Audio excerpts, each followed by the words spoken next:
coronarienne. Monsieur le Chairman, je remercie le comité organisateur de m'avoir permis de discuter de la gestion de la perforation coronaire. J'ai quelques conflits d'intérêts concernant le topo. Alors, comme disait Lillehei, le bon jugement vient de l'expérience, mais l'expérience vient du mauvais jugement. Donc, une perforation, souvent, est le fruit d'une connerie à un moment ou à un autre. Alors, dans le registre de l'État de New York montre qu'en fait, sur 30 000 patients, sur 24 000 patients, la perforation est à peu près à 0,3%. Peut-être que c'est un chiffre minimal, probablement avec l'agressivité que l'on a de plus en plus sur les coronaires, probablement que ça peut aller jusqu'à 0,4 ou 0,5. En fait, bon, là, ce qui nous intéresse, ce sont d'après la classification des listes, ce sont les grades 3, c'est-à-dire celles qui vont saigner dans la cavité et qui vont effectivement être vitales, qu'il va falloir traiter très rapidement. On sait très bien avec les publications qui sont déjà parues depuis très longtemps que c'est la classe 3, donc le grade 3 qui est mauvais, environ entre 19 et 20% de mortalité dans ces perforations. C'est le genre de procédure qu'il faut éviter, le genre de lésion qu'il faut éviter, car là vous aurez beau faire ce que vous voulez, ça ne pourra pas se tarir même avec un stent couvert. Mon cher Mathieu, je t'ai montré 2 dossiers, c'est les seuls 2 dossiers que j'ai dans ma bibliothèque, donc ben, je n'ai eu que de complications, dont celle-ci. Donc en fait, il y a des facteurs prédictifs qui sont bien sûr la perforation et le patient, et principalement les insuffisants rénaux. Et donc ces patients doivent être effectivement, parce qu'ils sont probablement calcifiés, être pris avec précaution.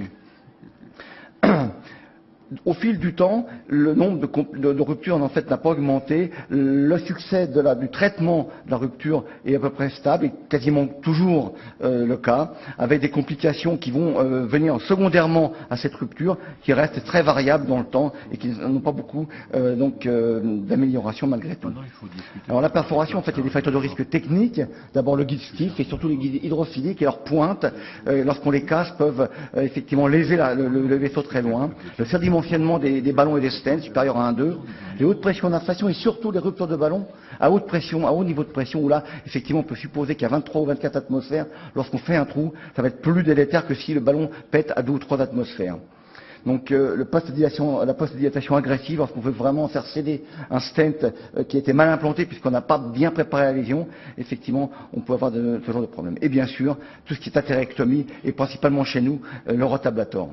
Le deuxième type de facteur de risque, c'est les facteurs de risque anatomiques, les calcifications, bien sûr, lésions excentrées, sciosité sévère avec angulation sévère, petites artères et lésions distales, l'IVA très distale, les branches marginales très pellucides, et bien sûr, donc les procédures de CTO sont générateurs de perforation. Excusez-moi. Donc la conduite pratique, en fait, elle a déjà été abordée un petit peu par Mathieu. Il faut contenir le saignement par l'inflation du ballonnet tout de suite pour essayer de réfléchir et de voir ce qui va se passer. Appeler l'échographiste, antagoniser immédiatement et, le cas échéant, si le patient est sous anti-GP2B, commander des plaquettes qui sera le seul traitement efficace donc dans ce cas présent.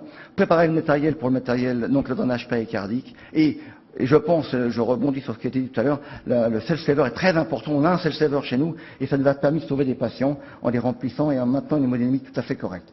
Bien sûr, avoir le matériel stent couvert ou coil en attente, je vais vous en parler. Et bien sûr, prévenir le chirurgien quand on n'a pas de chirurgie cardiaque, thoracique ou vasculaire pour pouvoir nous permettre, le cas échéant, de nous aider.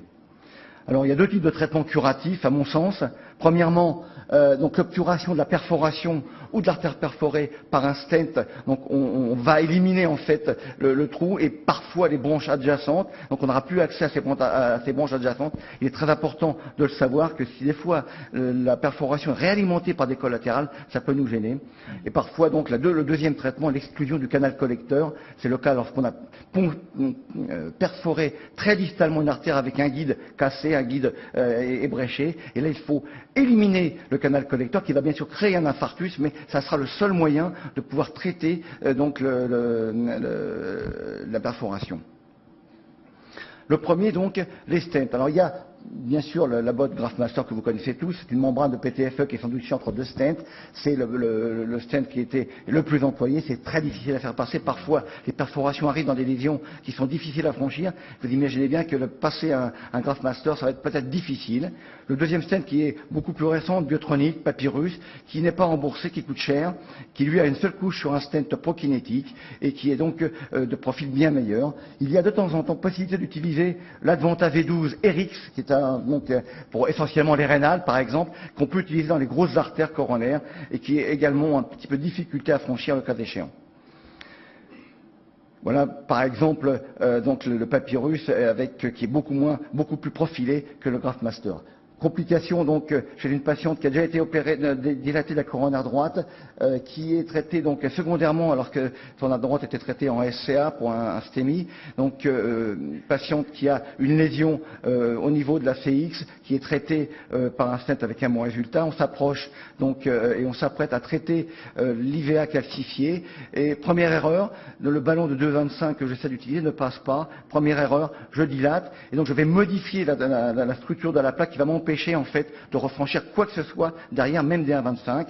Et donc bien sûr, j'essaye de passer au rotablator avec la mise en place d'un micro-cathéter qui ne passera pas non plus, mais le guide Rotawire pourra passer avec facilité. Donc je prendrai une sonde de 1,50 et après avoir un petit peu poussé, deuxième erreur, effectivement la fraise passe et au contrôle, qu'est-ce qui se passe? Eh bien effectivement une rupture franche que tu as montré Mathieu et que je pense au départ pas forcément méchante parce que je n'avais pas vu la perfusion en fait dans la cavité péricardique qui est rapidement dégénérée.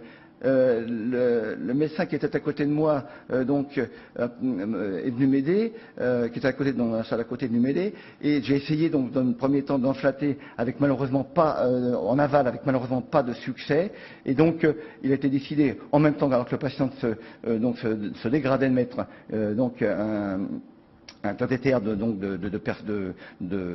pour lever la tamponnade et essayer donc de réparer. Malheureusement, en enlevant troisième erreur le champ, mon voisin enlève les guides, donc je me retrouve sans guide, ni dans l'IVA, ni dans la circonflexe. Avec un petit peu de chance, il en faut de temps en temps, j'ai réussi donc à recathétériser l'artère qui était complètement rompue, et là de façon tout à fait surprenante, eh bien le GraftMaster a pu passer et j'ai pu éliminer donc cette complication, cette perforation avec la mise en place en plus d'un stent en amont, car j'avais également l'IVA proximal, avec un bon résultat comme vous le voyez en distalité.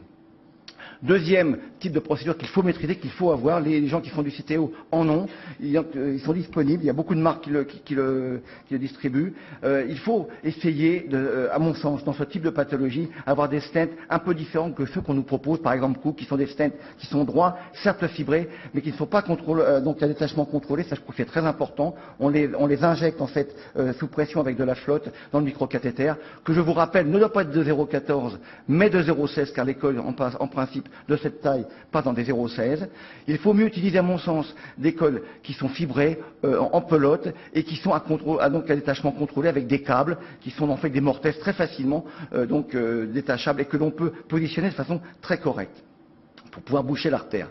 Le cas de ce patient qui m'était confié par Benjamin, les clichés ont été confiés par Benjamin, une bissectrice qui est sténosée, stenting en vue d'un stenting en culotte, je crois. Dilatation et pose du stent, le pote, un kissing, et en élargissant le champ, il s'aperçoit effectivement qu'il y a une rupture en distalité, probablement par un guide qu'il ne connaissait pas, m'a-t-il dit, et donc qui a rompu en fait l'artère, qui a ponctionné l'artère en distalité avec un flux péricardique très important.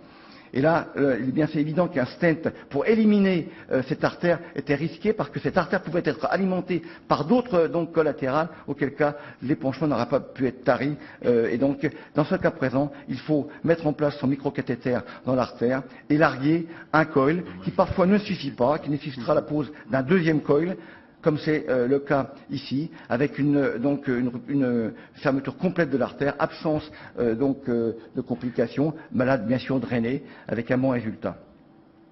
En conclusion, la conduite à tenir est immuable, ballon d'hémostase, antagonisation, plaquettes éventuellement, échographiste, drainage et cure de la perforation. Le matériel doit être bien sûr du stent couvert et maintenant je vous invite vraiment à avoir des stents de dernière génération qui seront peut-être plus faciles à aider pour aider donc à la fermeture de cette perforation. Le sel sévère, à mon avis, est quelque chose de très important.